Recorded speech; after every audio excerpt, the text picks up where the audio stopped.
नमस्कार दोस्तों, इस हफ्ते के वीकली वाणी के एपिसोड में आप सभी का बहुत बहुत स्वागत है। तो आइए चलते हैं, जानते हैं इस हफ्ते के मेजर न्यूज़, इवेंट्स और ट्रिगर पॉइंट्स के बारे में। दोस्तों, इस हफ्ते का हाईलाइट था एक ग्लोबल सेल ऑफ जो कि काफ़ी अनएक्सपेक्टेड था, सडन था। तो उसके पीछे क्या कारण है, किस वजह से ग्लोबल मार्केट्स के अंदर सेल ऑफ देखने को मिला और इंडियन मार्केट में भी हमें इसका असर दिखाई दिया। तो दोस्तों, इस न्यूज़ आर्टिकल के अंदर 5 ऐसे फैक्टर्स मेंशन किए गए हैं जिनकी वजह से ये ग्लोबल सेल ऑफ देखने को मिला। और यहाँ पे जो महत्वपूर्ण है दोस्तों, कोविड के केसेस जो हैं वो कुछ कंट्रीज़ में इंक्रीज़ हो रहे हैं और इकोनॉमिक आउटलुक जो है वो इतना अच्छा नहीं दिखाई दे रहा। और इसके अलावा दोस्तों, यहाँ पे हमारे जो आरबीआई के गवर्नर हैं, यहाँ पे हम दूसरे पॉइंट के ऊपर चलते हैं। तो उन्होंने एक इंटरव्यू दिया था बिजनेस स्टैंडर्ड को 8 जुलाई को। तो यहाँ पे एक खास बात उनके इंटरव्यू में जो सामने आई वो ये, उन्होंने ऐसा कहा है कि growth is the main challenge for now. उनके कहने का मतलब है कि जो आने वाले समय में इकोनॉमिक ग्रोथ है या जो ग्रोथ हम एक्सपेक्ट कर रहे हैं वो एक बहुत बड़ा चैलेंज है। तो दोस्तों, ये जो इवेंट्स हैं, ये जो ट्रिगर पॉइंट्स हैं, ये आपस में कनकर करते हैं। तो ये भी अगर आप पढ़ना चाहें इस इंटरव्यू के बारे में तो आप पढ़ सकते हैं। काफ़ी अच्छा इंटरव्यू था और यहाँ पे इसका की हाईलाइट मैंने आपके साथ शेयर कर दिया। दोस्तों, अब चलते हैं अगले पॉइंट के ऊपर। यहाँ पे जो जीएसटी का कलेक्शन है 8 महीने के बाद वो 1 लाख करोड़ के नीचे आ गया। तो यहाँ पे ये सेकेंड वेव का इम्पैक्ट है जहाँ पे जीएसटी कलेक्शन 92,849 करोड़ यहाँ पे हमें देखने को मिला जून के अंदर, जो कि पिछले 8 महीने 1 लाख करोड़ से ऊपर था। तो ये भी एक काफ़ी इम्पॉर्टेंट न्यूज़ है, इसके बारे में हमें जानना ज़रूरी है। दोस्तों, अगला महत्वपूर्ण पॉइंट है इंडियन जो सर्विसेज सेक्टर है उसकी जो एक्टिविटीज़ है उसके अंदर हमें स्लम्प देखने को मिला, जो कि फास्टेस्ट रेट पे है पिछले 11 महीने के अंदर। मतलब जून में पीएमआई है वो आप यहाँ देख सकते हैं कि 41.2 हो गया। मई में ये 46.4 था। इसकी चर्चा हमने एक पहले वाले वीकली वाणी में भी की थी। तो दोस्तों, बेसिकली यहाँ पे जो एक महत्वपूर्ण पॉइंट हमारे लिए जानना ज़रूरी है वो ये, जो ये परचेजिंग मैनेजर्स इंडेक्स होता है, पीएमआई होता है, अगर ये 50 से ऊपर है इसका मतलब एक्सपेंशन हो रही है और अगर ये 50 से नीचे है तो इसका मतलब कॉन्ट्रैक्शन हो रही है। तो ये कॉन्ट्रैक्शन कितनी तेज़ी से हो रही है, कितना तेज़ी से ये नीचे जा रहा है, तो वो हमें देखना ज़रूरी होता है। तो यहाँ पे ये जो है इसके अंदर जो स्लम्प है वो फास्टेस्ट है पिछले 11 महीने के अंदर। जून के महीने की हम यहाँ पे बात कर रहे हैं।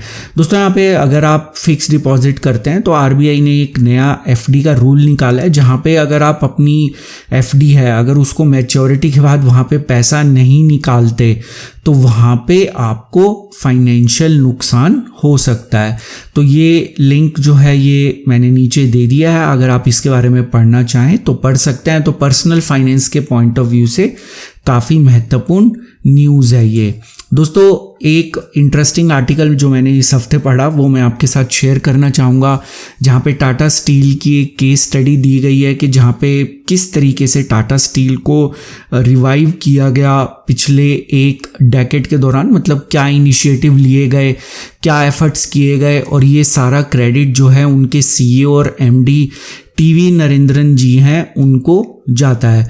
तो काफ़ी इंटरेस्टिंग है। अगर आप मान लीजिए बिजनेसेस किस तरीके से टर्न अराउंड होते हैं, यहाँ पे क्या किया जाता है, तो अगर आप वो पढ़ना चाहें तो यहाँ पे जाके पढ़ सकते हैं। और यहाँ पे काफ़ी अच्छी जानकारी दी गई है स्टील सेक्टर के बारे में, तो आप इसको ज़रूर पढ़िएगा। दोस्तों, अगला न्यूज़ आर्टिकल जो है काफ़ी इंटरेस्टिंग है। इंडिया की जो पावर डिमांड है वो ऑल टाइम हाई को क्रॉस कर गई है।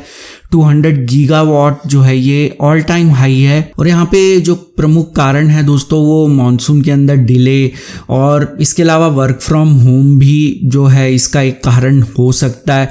लेकिन यहाँ पे काफ़ी इंटरेस्टिंग न्यूज़ है। अगर आप पावर सेक्टर में इंटरेस्टेड हैं तो आप इसको ज़रूर पढ़िएगा। अगर डिमांड बढ़ेगी तो ऑब्वियसली पावर सेक्टर की जो कंपनीज़ हैं उनको फ़ायदा होगा और ऑब्वियसली वो एक्सपेंड करेंगी, तो इसका एक रिपल इफ़ेक्ट होता है और डिमांड सप्लाई का जो रूल है वो हर एक सेक्टर में एप्लीकेबल होता है। दोस्तों अगला एक न्यूज़ आर्टिकल जो मैंने पढ़ा काफ़ी अच्छा था, काफ़ी इंटरेस्टिंग था कि हमेशा हमारे मन में एक डायलेमा होता है कि लार्ज कैप में इन्वेस्ट करें, स्मॉल कैप में इन्वेस्ट करें। तो यहाँ पे बेसिकली हमें बैलेंस करना होता है ग्रोथ और रिस्क को लेके। तो यहाँ पे एक ये छोटा सा आर्टिकल है जिसके अंदर इसके बारे में एक अच्छी जानकारी दी गई है अगर आप इसको समझना चाहें। और यहाँ पे जो कंक्लूजन निकाला गया है वो ये कि स्मॉल कैप जो है उसके अंदर हाई पोटेंशियल होता है दोनों साइड के ऊपर, अप साइड और डाउन साइड के ऊपर। लेकिन हमने काफ़ी बार देखा है कि जो मल्टी बैगर्स हैं वो हमें स्मॉल कैप या मिड कैप में ही दिखाई देते हैं। तो ये बैलेंस किस तरीके से किया जाए, यहाँ पे क्या रिस्क होते हैं, ग्रोथ के क्या फैक्टर्स होते हैं, तो उन सब की चर्चा इस छोटे से आर्टिकल में की गई है। तो अगर आप लार्ज कैप और स्मॉल कैप के बारे में पढ़ना चाहते हैं तो इस आर्टिकल को आप ज़रूर पढ़िएगा। दोस्तों अब चलते हैं कुछ ग्लोबल न्यूज़ के ऊपर। यहाँ पे JP Morgan global composite PMI का जो डेटा है वो 6 जुलाई को रिलीज़ किया गया।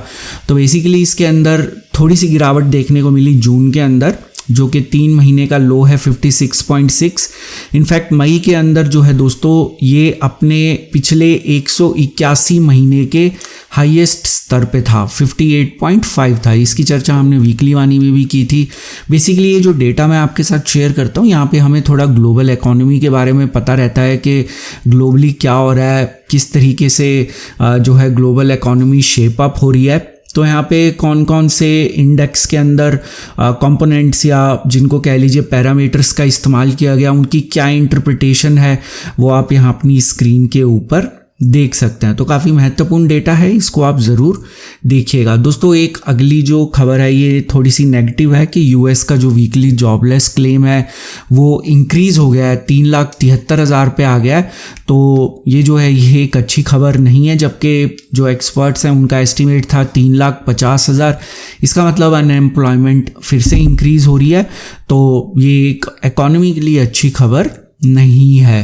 दोस्तों अब हम चलते हैं मार्केट के ऊपर। तो यहाँ पे मार्केट ऑलमोस्ट पिछले हफ्ते फ्लैट रही और यहाँ पे आप देख सकते हैं कि 0.2% की एक, अगर हम एक एक्चुअल नंबर्स की बात करें तो यहाँ पे गिरावट देखने को मिली। लेकिन यहाँ पे मार्केट ऑलमोस्ट फ्लैट क्लोज हुई वीकली बेसिस के ऊपर। तो यहाँ पे मार्केट कंसोलिडेट हो रही है। आप पिछले 5 हफ्ते से देख सकते हैं कि मार्केट एक नैरो रेंज के अंदर ट्रेड कर रही है और इसी रेंज के अंदर मार्केट जो रेजिस्टेंस है वहाँ से टच होके वापस नीचे सपोर्ट के ऊपर आ जाती है। दोस्तों जहाँ तक गोल्ड की बात की जाए तो गोल्ड के अंदर आप देख सकते हैं कि इस हफ्ते हमें तेज़ी देखने को मिली।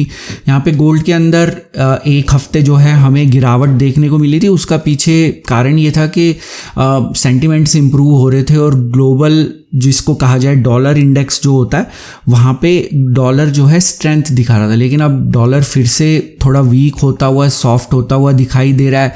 और यहाँ पे जो कंसर्न्स हैं, जो ग्लोबल सेल ऑफ हुआ जिसको रिस्क एसेट कहा जाता है, इक्विटी को रिस्क एसेट कहा जाता है, जब रिस्क एसेट के अंदर सेल ऑफ होता है या वहाँ से पैसा निकाला जाता है तो ऑब्वियसली जो रिस्क फ्री तो नहीं कह सकते, मतलब जो सेफ एसेट्स होते हैं जैसे कि गोल्ड, वहाँ पे हमें तेज़ी देखने को मिलती है। ये एक बेसिक रूल है, इसके बारे में हम बहुत बार पहले भी चर्चा कर चुके हैं। तो दोस्तों ब्रेंट क्रूड जो ऑयल है ये अपनी रॉकेट की रफ्तार से ऊपर की तरफ जा रहा है और जिसकी वजह से हमें इन्फ्लेशन भी देखने को मिल रही है। और यहाँ पे ये इस हफ्ते ऑलमोस्ट फ्लैट था, इसके अंदर कुछ गिरावट देखने को मिली। लेकिन उसके बाद एक डेटा आया जहाँ पे US के अंदर जो इन्वेंट्रीज हैं वो कम होती हुई दिखाई दे रही है। और यहाँ पे हमने पिछले हफ्ते भी चर्चा की थी कि OPEC जो है वो आउटपुट को कट कर सकता है, तो इसकी वजह से जो ब्रेंट क्रूड का प्राइस है वो ऑब्वियसली ऊपर की तरफ जाएगा। तो ब्रेंट क्रूड के ऊपर हमारा एक तरीके का बुलिश व्यू है जब ये 67 के आसपास था और अभी तक वो व्यू कायम है, क्योंकि यहाँ पे आने वाले समय में इसका प्राइस इंक्रीज होने की ही संभावना है। और गोल्ड के ऊपर भी हमारा व्यू जो है वो एक बुलिश है, क्योंकि दोनों आपस में लिंक्ड हैं। क्रूड ऑयल का प्राइस इंक्रीज होगा तो इन्फ्लेशन इंक्रीज होगी, इन्फ्लेशन इंक्रीज होगी तो गोल्ड को एक सबसे अच्छी बैक माना जाता है इन्फ्लेशन के अगेंस्ट। और ग्लोबल मार्केट में अगर सेल ऑफ होगा तो ऑब्वियसली उसका फ़ायदा गोल्ड को होता है। दोस्तों चलते हैं अगले पॉइंट के ऊपर। यहाँ पे जो इंडिया की 10 ईयर बॉन्ड यील्ड जो कि 6 के आसपास स्टेगनेंट हो गई थी, अब यहाँ पे हमें इसके अंदर इंक्रीज देखने को मिल रहा है। तो अगर आप डेट फंड के अंदर निवेश करते हैं तो आपको मालूम है कि अगर यील्ड इंक्रीज होती है तो शॉर्ट टर्म डेट फंड्स अच्छा परफॉर्म करते हैं, यील्ड डिक्रीज होती है तो लॉन्ग टर्म डेट फंड्स अच्छा परफॉर्म करते हैं। तो इस चीज़ का आप हमेशा ध्यान रखिए। इसलिए अगर आप डेट फंड्स के अंदर निवेश करते हैं तो बॉन्ड यील्ड पे आपकी नज़र होनी ज़रूरी है। और बॉन्ड यील्ड को ज़्यादा समय तक नीचे के लेवल पे रखना नामुमकिन है, क्योंकि इन्फ्लेशन जो है वो इंक्रीज हो रही है। ऑब्वियसली आने वाले समय में इंटरेस्ट रेट्स भी इंक्रीज होंगे। अभी रिसेंटली कुछ बैंक्स ने अपने इंटरेस्ट रेट्स के अंदर काफ़ी नॉमिनल सी बढ़ोतरी की, तो ऑब्वियसली उसका इम्पैक्ट हमें आने वाले समय में दिखाई देगा। दोस्तों यहाँ पे बात की जाए USD INR की, तो इसके बारे में हम वीकली वाणी में पहले भी चर्चा कर चुके हैं। तो यहाँ पे 73 के आसपास जो है हमने चर्चा की थी कि ये एक सपोर्ट लेवल है और इस लेवल को तोड़ पाना काफ़ी ज़्यादा मुश्किल होगा, क्योंकि RBI भी नहीं चाहेगा कि जो है रुपी ज़्यादा स्ट्रांग हो USD के मुकाबले। तो आपने देखा कि ये वापस फिर से वीक होना शुरू हो गया और इस हफ्ते इसने लगभग 75 के आसपास के लेवल को टच करने की कोशिश करी और इस समय ये 74.485 के ऊपर है और यहाँ पे हमें रुपी जो है वो वीक होता हुआ नज़र आ रहा है। दोस्तों इस हफ्ते के कुछ मेजर इवेंट्स की चर्चा कर लेते हैं। कुछ खास मेजर इवेंट्स तो नहीं है, लेकिन यहाँ पे इन्फ्लेशन का डेटा रिलीज़ होने वाला है। जो CPI इन्फ्लेशन है उसका डेटा मंडे 12 जुलाई को रिलीज़ होगा शाम को 5:30 बजे।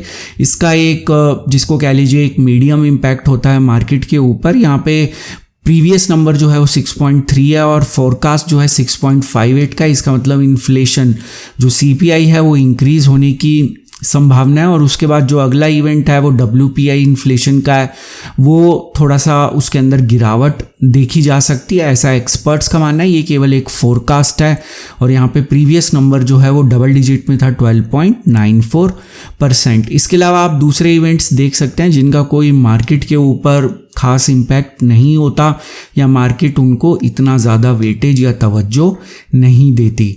तो दोस्तों ये था इस हफ्ते का वीकली वाणी। मुझे उम्मीद है कि आपको पसंद आया होगा। अगर आप इस एपिसोड को पसंद करते हैं तो वीडियो को ज़रूर लाइक करिए। आने वाले समय में अगर आप इसी तरह जानकारी से भरपूर और ज्ञानवर्धक वीडियोस देखना चाहते हैं, चैनल को ज़रूर सब्सक्राइब करिए। सब्सक्राइब के ऑप्शन इस समय आपकी स्क्रीन पे विजिबल है। आप नीचे दिखाए गए लाल रंग के सब्सक्राइब बटन को भी दबा सकते हैं। उसके साथ दिखाए गए बेल आइकन को क्लिक करना मत भूलिएगा, ताकि जब भी कोई नया वीडियो अपलोड हो उसकी नोटिफिकेशन तुरंत आपको अपनी ऐप या ईमेल के ऊपर मिल जाए। दोस्तों इस सीरीज़ के अंदर अगर आप कोई सुधार चाहते हैं, कोई बदलाव चाहते हैं, तो उसके बारे में मुझे कमेंट सेक्शन में ज़रूर बताइएगा। इस वीडियो का एक डिस्क्लेमर भी है जो कि आपको अपनी स्क्रीन पे दिख रहा होगा। ये वीडियो मैंने सिर्फ एक एजुकेशन, लर्निंग और इन्फॉर्मेशन के पॉइंट ऑफ व्यू से बनाया था। यहाँ पे मेरी आपको कोई भी सजेशन, सलाह या राय नहीं है कि आप किसी भी स्टॉक या इंडेक्स में बाय, सेल या होल्ड की पोजीशन बनाएं। किसी भी निवेश या ट्रेड से पहले अपने फाइनेंशियल प्लानर या इन्वेस्टमेंट एडवाइज़र की सलाह ज़रूर ले लें। तो दोस्तों इस हफ्ते का वीकली वाणी देखने के लिए बहुत बहुत शुक्रिया। फिर मिलेंगे अगले हफ्ते एक नई जानकारी के साथ, एक नई सीख के साथ, एक नई लर्निंग के साथ। तब तक आप अपना ध्यान रखें।